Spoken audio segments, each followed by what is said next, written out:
Allah Azza wa Jal, for example, commands in Qur'an in many places. One of them, for instance, "U'budu rabbakum." "U'budu rabbakum." Enslave yourself to your master. If you want to know, we study a lot of Qur'an, you know. You could study tafsir for years and years and years and years. And somebody, my teacher asked me actually, one time I was studying with him, and I'd been not years, I was studying Qur'an with him for like 6 months, and he asked me, give me the summary of the Qur'an, one sentence. Actually, and I said, one sentence? He goes, okay, fine, 2. So he wants a summary of the whole Qur'an in 2 sentences.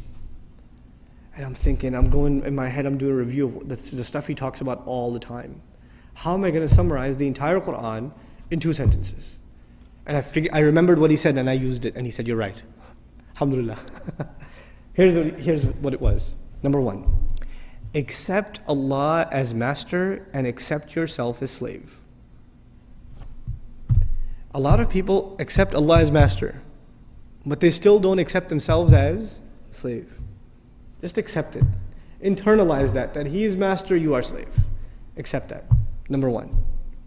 And after you accept that, the second sentence, accept that this guidance is only beneficial to people who accept themselves as slaves. That's it. You say, Iyaka na'budu, you accept yourself as slave. Then what are you ready for? Ihdina sirat. Guidance. Slavery and guidance is the summary of the entire Qur'an. The Qur'an began with slavery, Iyaka na'budu.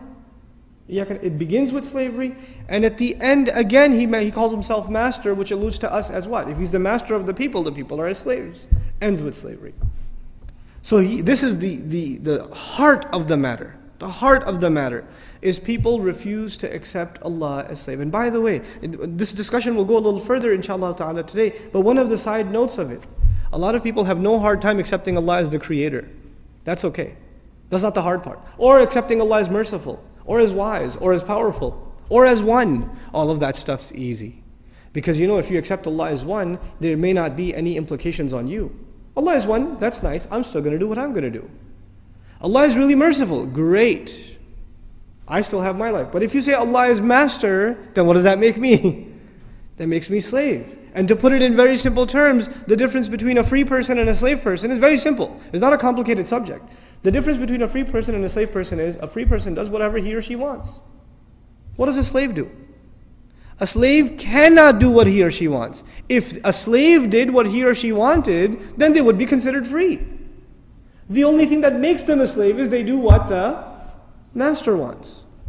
If you accept that your will comes under the will of Allah, your will has to be submitted like a slave before the will of the master. Then you've understood what this book is, what this message is.